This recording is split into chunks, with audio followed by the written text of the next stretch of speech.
We all know we should be coming to Jesus more in prayer, but how we do that and how often we do that tells everything about where we are. That's what we're talking about in this week's episode of Monday Moments.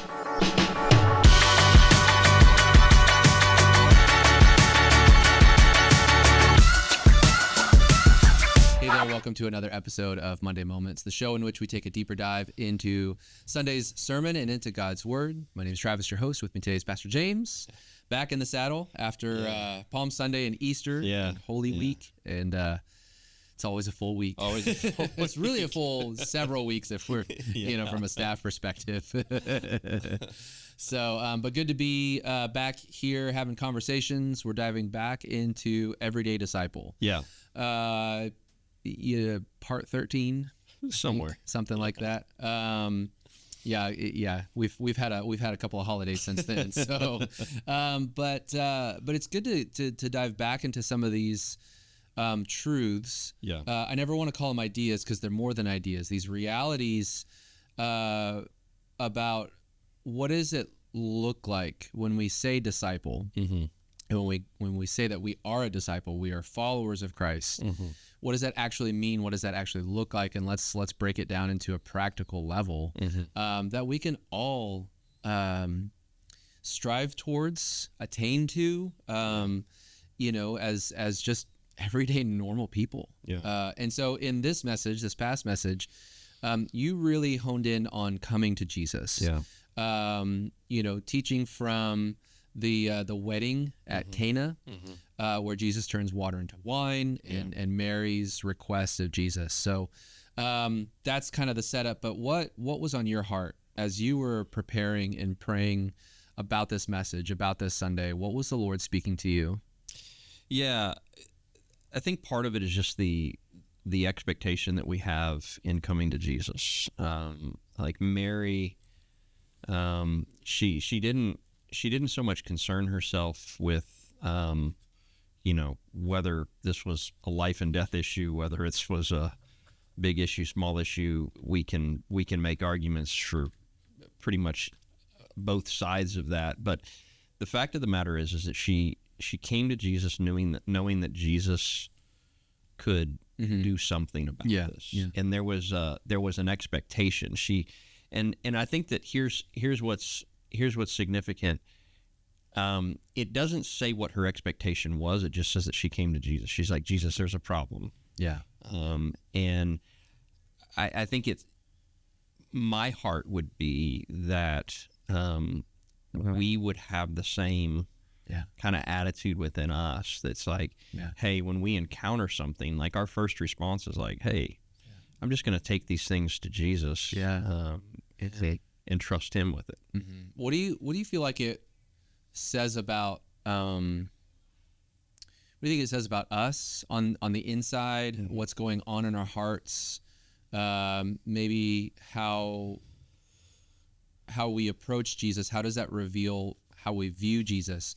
If we're not coming to Him regularly, or if we look at our quote unquote problems, our needs, our situations, and we say like, oh, that's too small a thing. What do you think that says about us on the inside? Well, it's just that independence, the idea that I can do this on my own. It's there. I think there's always the temptation in Christianity to trust Him with the big stuff and to take care of the little stuff on my own. And one of the things that I have really been challenged with, especially just here in the last couple of years, is how much of my day do I don't want to say neglect, because it's not like this intentional thing, but how much of my day do I go throughout without really considering, Lord, what would you have me do in this situation? And I don't mean like the big things. It's easy to turn to Him in the big stuff and be like, Lord, would you give me some direction, things like that. But even in just the little things, it's like, how aware am I constantly of His presence? And can I become more and more led by the Spirit in the everyday, in the mundane, like just the regular day-to-day stuff? Am I missing opportunities? And for me, I think that's come from a place of reflection at the end of the day, like thinking back. I don't know how many people do this. My brain is kind of always in this thinking ahead, thinking behind, all of these different things. And so there's a lot of times at the end of the day, I'll sit there and I'll kind of think back through my day, and I'm like, oh man, I missed an opportunity there. In fact, I was telling Kelly about one just the other day that we did something, and it was like, in hindsight, I had this thought. I was like, oh, that was an opportunity, and I missed it. And I don't want to be in a situation like there was an opportunity for me to. I just felt like the Lord had opened a door for me to minister to someone, and I did part way. I went over there, and I'm like, oh, but I could have gone to this extent, and part of it was like,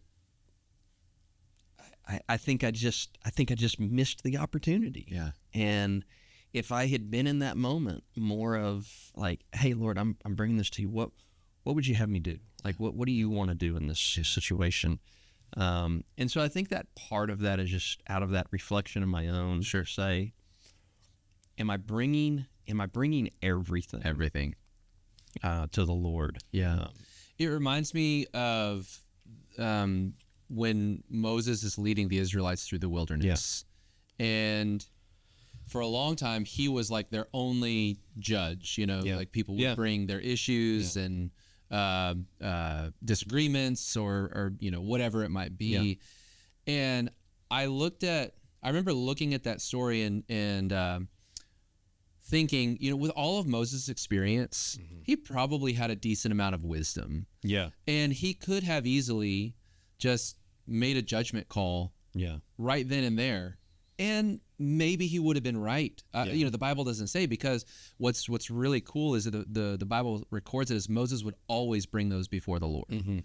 As far as I can tell, he didn't just be like, oh yeah, I faced this before. Yeah. This is what you should do. Yeah. It was never one size fits all kind of a answer or response. And I just remember thinking, like, it doesn't matter how much wisdom I think I might have, or how confident I might feel in this situation. I should always be bringing these things to the Lord. Yeah. And so I guess maybe my next question is, what have you found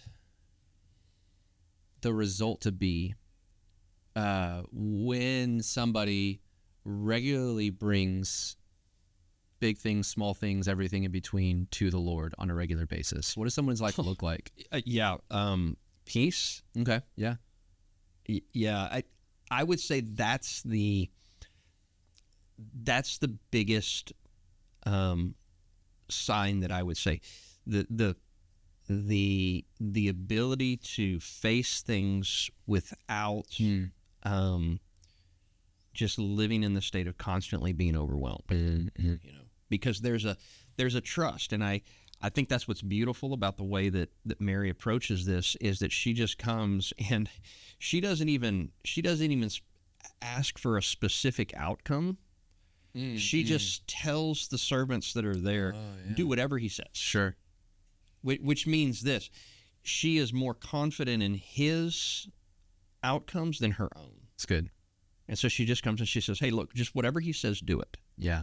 And the thing that I see in my own life when this is firing on all cylinders, which is my goal, all the time.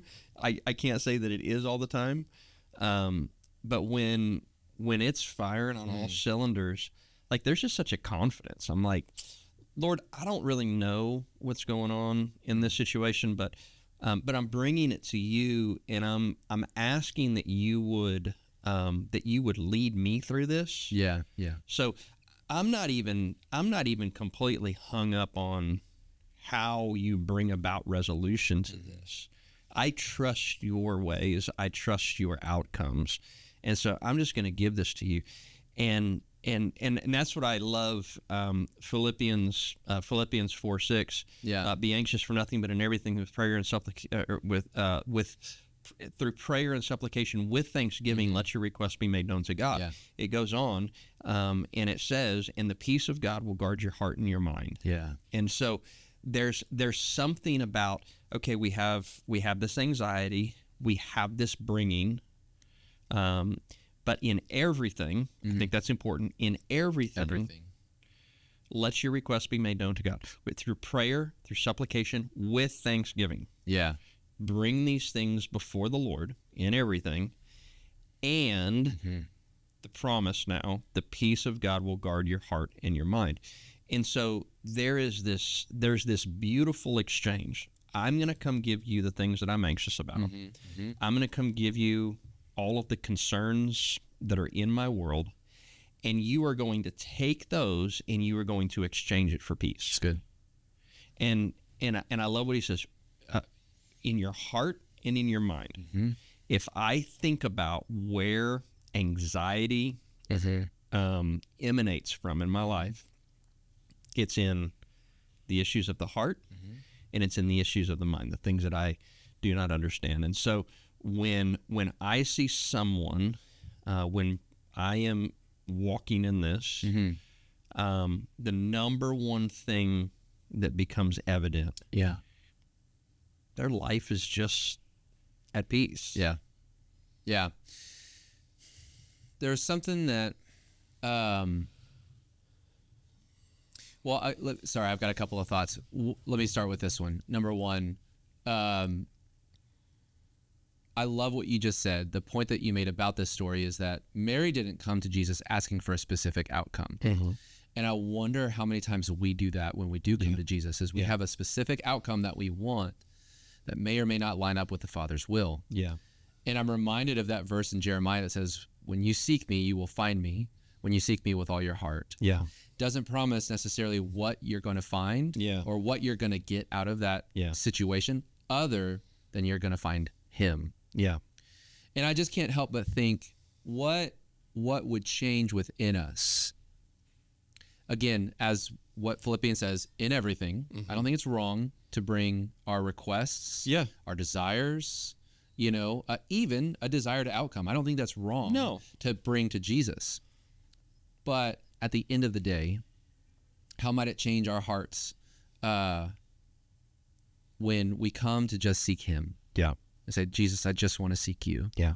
And yet, this is kind of the second thought, is there was that expectation that Jesus was going to do something. Yeah. Say, Lord, I don't know what you're going to do, but I know you're going to do something. Yeah. It's when we come before him and we ask, we trust, we believe that, he who promises faithful, that he hears us. And if we believe that he hears us, we have what we ask for. So we know he's going to do something. Yeah. What does that expectation look like on a day-to-day basis? Yeah. Like, how do we walk out that expectation of, Lord, I don't know what you're going to do, but I know you're going to do something? Yeah. So to reflect back just a little bit. So our last piece of this series, we talked about Jesus calling his disciples. These two are following him. He turns around and he asks them, what do you seek? Again, one of the things that I said yesterday, this was not a challenge, it was an invitation. Yeah. Same thing, we'll see it later on in some of the other miracles of Jesus. He asked them, what is it that you are seeking? What is it that you want me to do? Again, I think that Jesus welcomes us to share with him, hey, this is what I am seeking. Very important. Jesus only does what he sees the Father do. So the Father's will is going to prevail regardless, but he invites us to share our heart with him. And so in response to your question, what does it look like to do this? Scripture over and over talks about, there are many plans in a man's heart, but it is the Lord's plans that will prevail. We see that, at times we read things like the heart is wicked, like it seeks its own. And so to remain aware that we're absolutely going to have desires and desired outcomes in situations. And I think that we should always come and we should always be honest with the Lord and just say, Lord, I would really, my heart is that this would be done this way. But the place I think a lot of people struggle is that they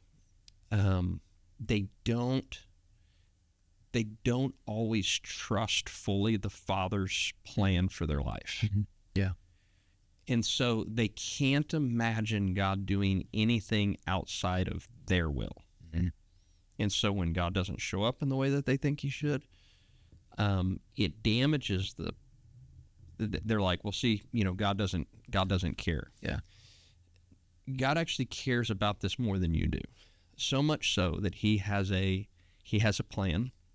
He has a purpose. And if we are willing to see that, if we're willing to trust him with that, then what will be revealed will be far greater than what we could have asked for on our own. Yeah. And in Scripture is very clear. If we ask according to God's will, he will. It's his great joy to give those things to us. James tells us, he says, you ask and do not receive because you don't ask. You ask with impure motives. Yeah, you ask with impure motives. You want your way and not God's way done. And yet he also says you have not because you ask not. Yeah. And so should we be bringing everything before the Lord? 100%. Right. I think there's some things that we can look at and we can be like, I probably shouldn't ask for that. Yeah, that's a motive issue. Like, what's the purpose here? Yeah. But I'll say this. I genuinely prayed on many occasions that the Lord would heal my mom, miraculously heal my mom through doctor's medicine, whatever it was. I didn't care how it came about. It was my genuine desire that she would be healed. Yeah. And ultimately, her healing didn't come through a longer life here. It came through deliverance from the suffering here, and to take her place in heaven with him. Yeah. And while I would very much love for my mom to still be here, to be able to celebrate, my daughter got her Aggie ring on Friday, and we were there celebrating. And there's always in those moments, there's this longing and this missing of her presence in those things because she loved those things so much. At the same time, I trust the Lord's plan. Yeah. I trust his will. And so it doesn't mean that I ever stopped going before him and saying, Father, we're seeking your healing in this. But I was also very confident in his love. Mm-hmm. And so I could walk away from that. And I'm like, look, if that's what he chooses to do, there's nothing that would make me happier. But if he doesn't, I also trust him. Yeah. Because he knows things that I don't. And so, yes, come. Mm-hmm. Yes, ask. Yeah. But do you trust him? Yeah. I think that's I love, I mentioned it yesterday, that quote from C.S. Lewis. Yeah. Book The Lion, the Witch, and the...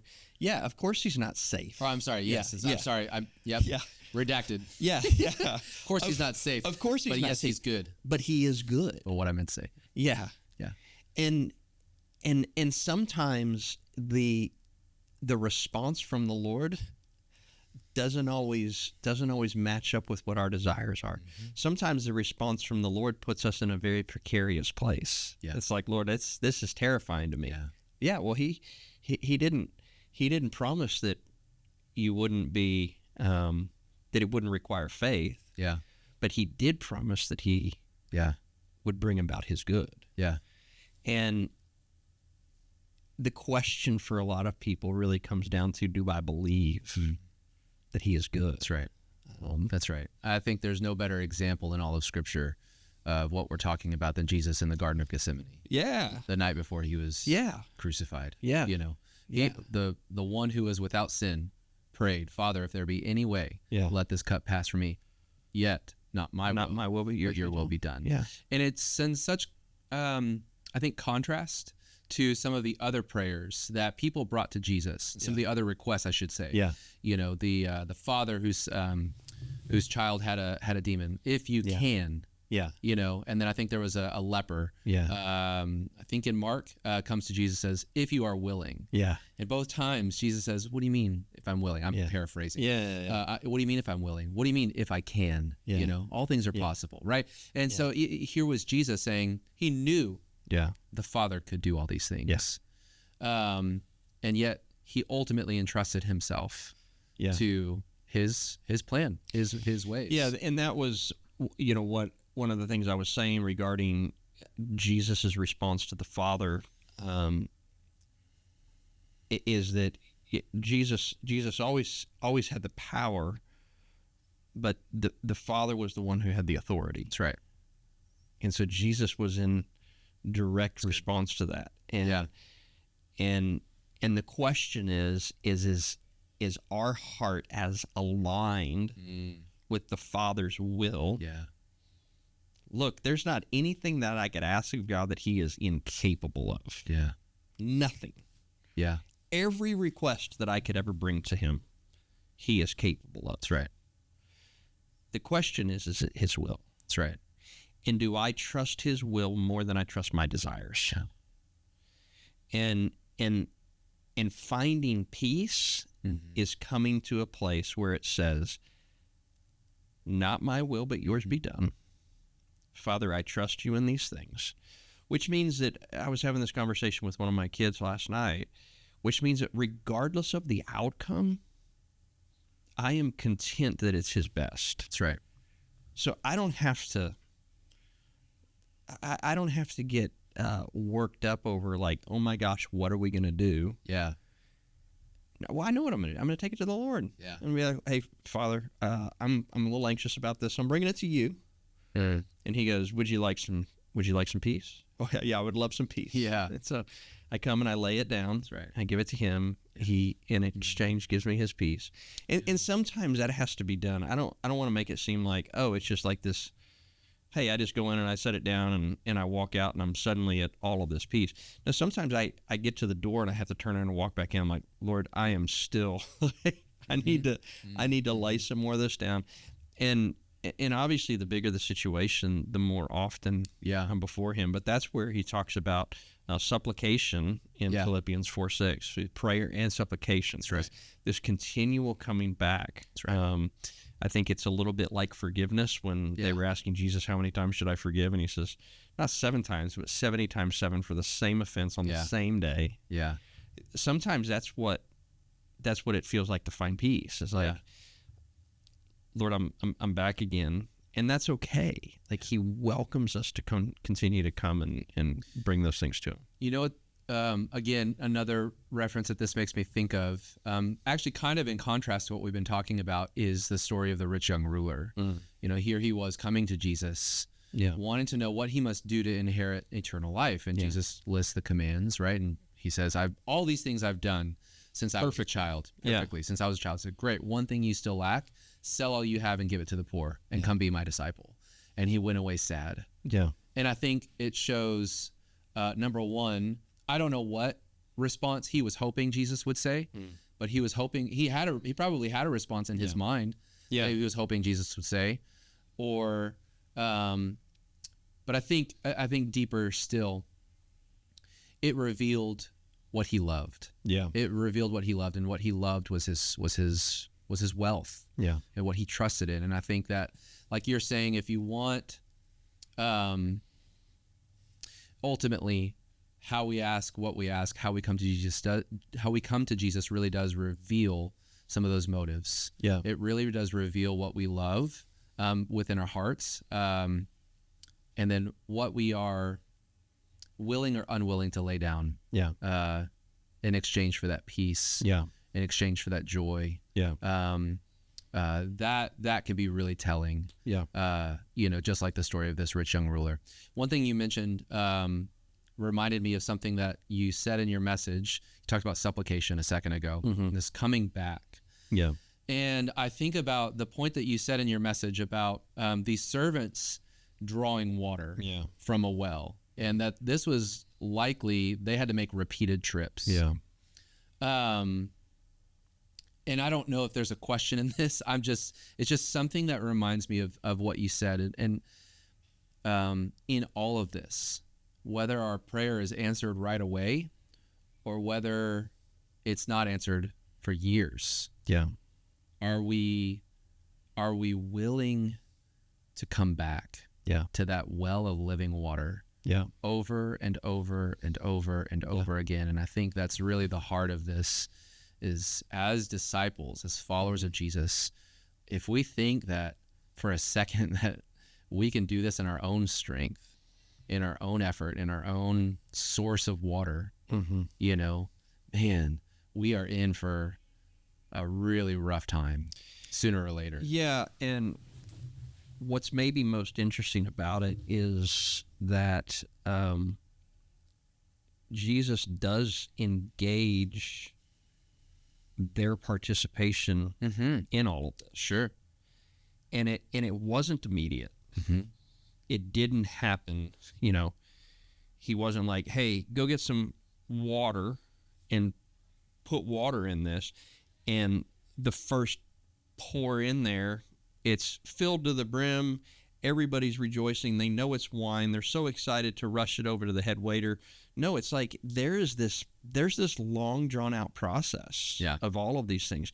And each part of the process requires increasing faith. I think that it required the most faith when he singled someone out and said, take it to the head waiter.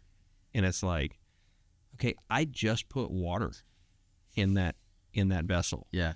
And again, the fact that he used a very common vessel to do this, I could preach a 6-week series there's so much symbolism on all of these things within it. But there's a part of this that one,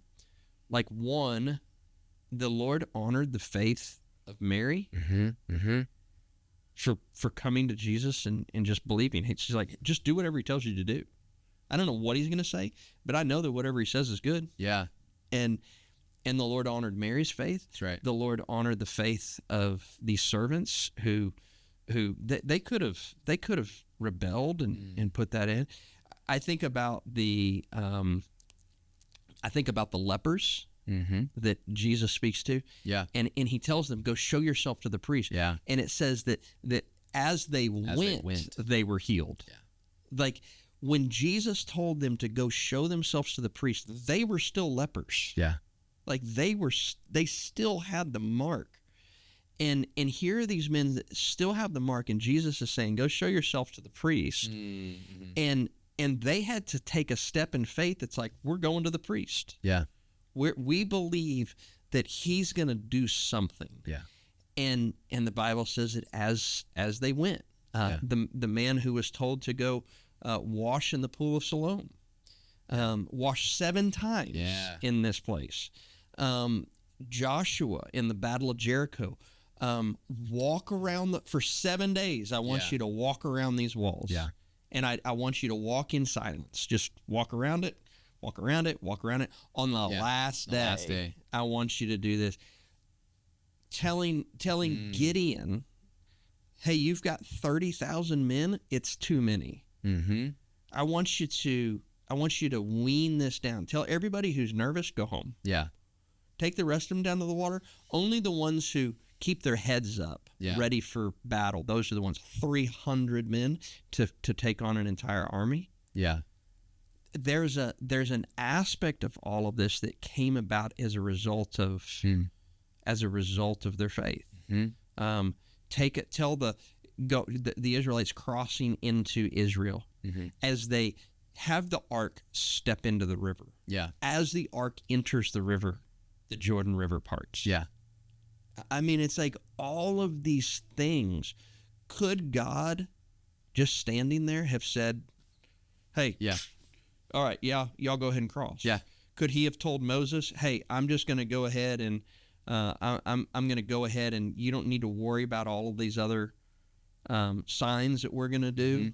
I'm going to blind them all, and Israel's going to leave freely. The Lord could have done all of these things without our involvement, but he invites us to be a part of the work that he's doing. And I think that's the real beauty in all of this, is that is his grace and his mercy towards us in inviting us to be a part of the miracle. Right. Like, come be a part of what I'm doing. Yeah. Do you trust him even when it doesn't make sense? It makes no sense for Jesus to look at a bunch of common pots used for the purification and say, fill those up with water, and then take it over to the waiter. Yeah. And have him try it and see what he thinks. Yes. Yeah. I wonder how many of us get discouraged and quit asking if it's not done after the first time we pray. Yeah. Or the second time or third time, or yeah. Whatever the case might be. And man, I'm going to try my best to avoid the cliche as much as possible. But I think it's that, like, I don't think I can avoid it. I'm just going to say it. It's not about the destination. It's about the journey. I cannot stand that saying, but I get it. And I think it's applicable here. Yeah. It's that it really is the Lord, that intimacy. Yeah. Really is in that process. Yeah. And in that process of coming to Jesus over and over and over again, that's where that closeness is built. Yeah. That's where I think a lot of our own, as you said, kind of at the beginning of our conversation, our self-reliance is almost kind of eroded away. Yeah.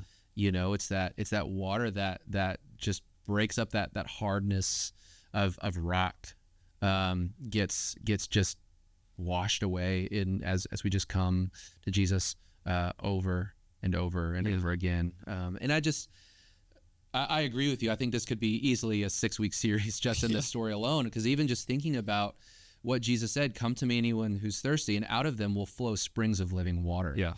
And that symbolism of wine, that joy, the Holy Spirit being inside of us, when we come to him and we're filled with that life that can the fact come from him. The fact that Jesus's ministry begins with the wedding, and that a wedding is central to his return. I mean, it's like, it says that he will be united to his bride, the church, when he returns. I mean, it's like, we could pick all over this story. Every little bitty piece of this and spend a ton of time. I will say this. I know we're probably getting close on time. There's a couple of symbols in this that I want to that I want to draw our attention to. One was just the simple faith of Mary. Yeah. To just come and be like, hey, Jesus is going to take care of this. Again, not life and death. There were other ways that the problem probably could have been solved. I mean, Jesus was there with his disciples. She could have just told him, hey, I need y'all to run into town. Yeah, go buy some wine. Yeah. Like, we could have figured this out probably in a lot of other ways. And I think about that in my own life. Like, how oftentimes do I just figure things out without ever asking, Lord, what would you like to do in this situation? Yeah. Now, it may be that the Lord is like, hey, just go take care of it. Like, you know. Could be. Yeah. I don't know. But am I giving him the opportunity to maybe do something different in this situation? And so I think that there's a beauty in Mary's just simple faith in Jesus. I think that there is something to be learned of the fact that that this was done at a wedding. I mean, there was nothing overtly spiritual about this, but I think it says a lot about Jesus's love for community, for fellowship, for relationship. I think it's unique that Jesus does it at a wedding. I think that is just a response right there that, like, Jesus was the creator of marriage. That's right. Marriage between a man and a woman. Marriage that would be established as a covenant. Marriage that would be looked at as a bringing back together. This beautiful image of Christ. Yeah, I think there's so much there. I think the fact that he used something very common to do something very uncommon is important, because he uses these very common, these very simple things, our own lives, to do the miraculous. Yeah. I think there is something about the fact that this miracle was a process. It wasn't a do this one thing, and it was done.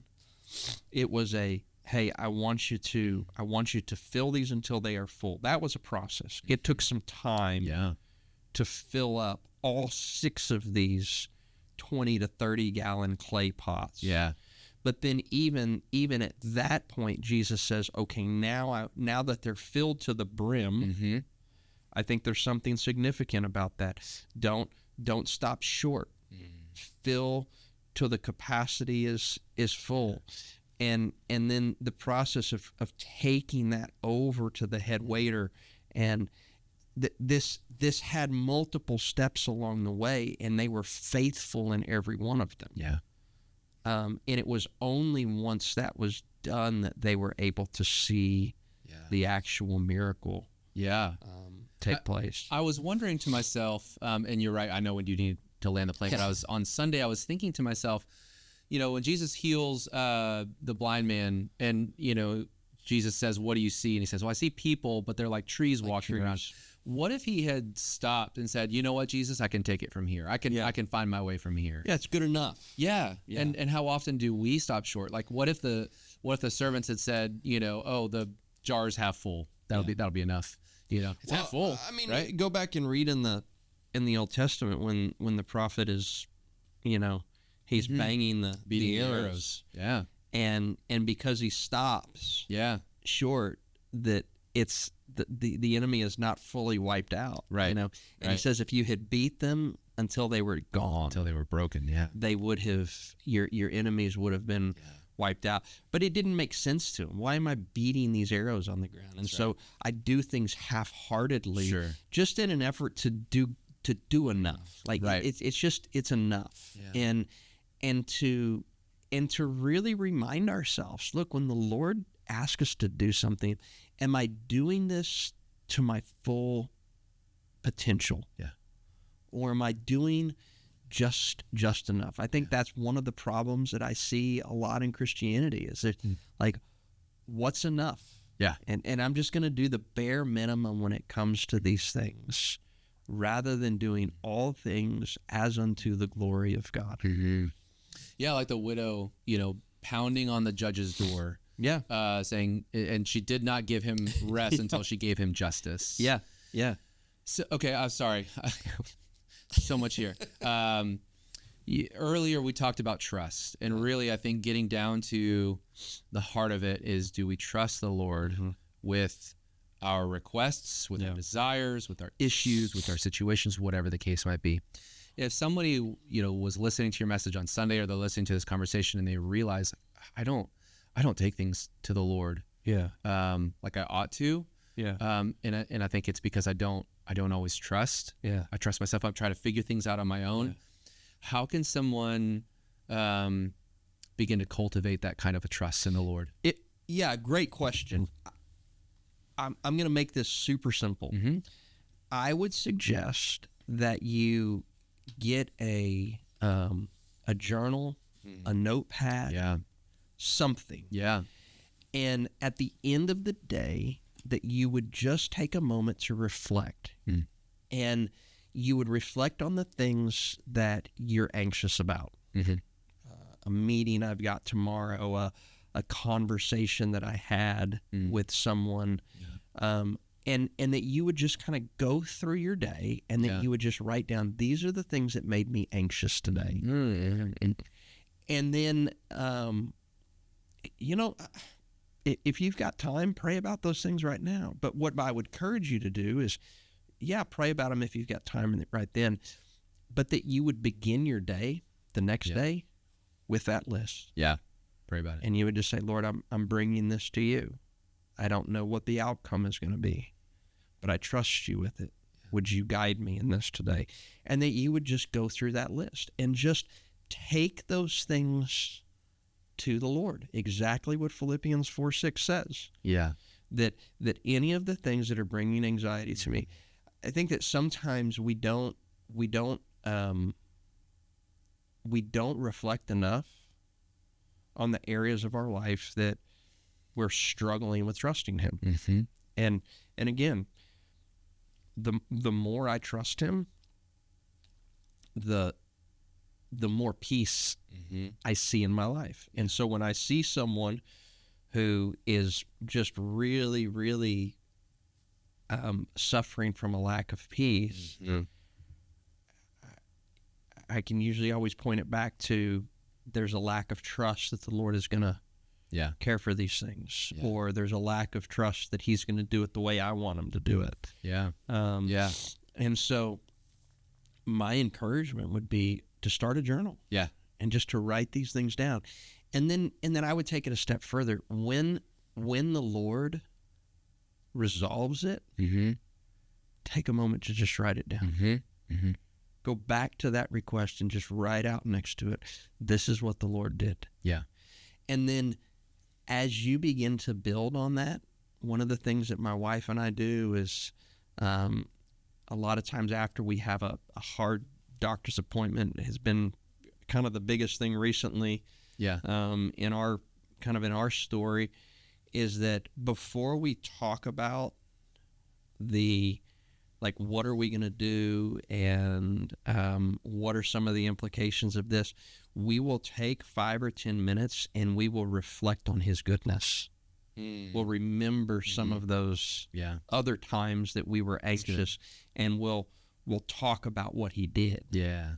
And it just it builds faith in us for what we're about to face. Sure. And it builds a thankfulness in us that He has always been faithful. Yeah. And so my encouragement would be to start keeping track of these things. That's good. And then when a really big thing comes up, that the first thing that you would do is go, you know what, I'm just going to go back and I'm going to look at some of these things. Yeah. And I'm gonna see how God has been faithful in the past. And so now when I go before Him and I bring these things to Him, I can bring it with a sense of thanksgiving, which is what Philippians says. Prayer, supplication, with thanksgiving. Right. Thanksgiving for what? Father, you've always been faithful. I thank you that you will be now. I may not know the outcome. I may not know how you're going to bring it about, but I trust you. It's good. Because you're faithful. It's good. Yeah, it's like David's facing Goliath. Yeah. You know, the Lord delivered me from a lion and a bear. From a bear. Yeah. He's going to deliver you into my hands as well, you know. And he just looked back at the Lord's faithfulness and how the Lord worked in his past. And that is such a great, practical, easy thing that we just don't do often enough. And I'll tell you, Grace, my wife, has started doing that, and it's tied to some of our finances. When she goes and she budgets, she'll actually put a prayer on there. Lord, this is what I'm believing and asking for, and just trusting you with. And she'll actually go back and she'll write down, oh, hey, the Lord actually provided this, or He provided this. And the only thing I would actually kind of tack on to that, and I'm going to borrow your one string guitar here, is that when you see the Lord work in that way, is that you would tell somebody. Yeah. And it doesn't have to be to be a big thing. It can be a friend, a singular person, but tell somebody this is what the Lord did. Yeah. Well, it's an encouragement not only to us, it's an encouragement to others as well. And like you're saying, I think sometimes we forget what the Lord has done because we don't write it down. We don't share it. And so we kind of get to the next one and we're like, man, we have forgotten Israel was accused often. I mean, our yearly Bible reading plan that we're doing with the church right now. We're right in the throes of like the Old Testament and what God was doing with Israel. And, one of the things that it constantly says is that Israel forgot. And I don't want to be someone who forgets the goodness of the Lord. That's right.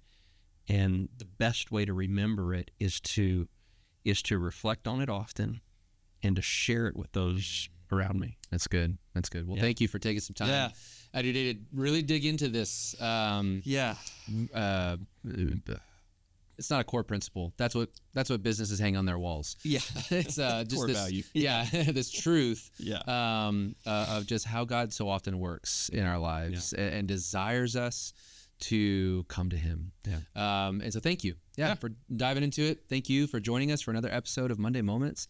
We hope that the Lord is speaking to you and, as always, is drawing you closer to Him and ultimately closer to each other, just to see Him move, to come to that place of knowing Him and living as He designed, in that shalom, that everything is right, everything is as it should be, as it is in heaven, so it may be on earth. So we hope that the Lord is speaking to you and drawing you closer to Him through this. So thank you again for joining us for another episode of Monday Moments, and we will see you next week.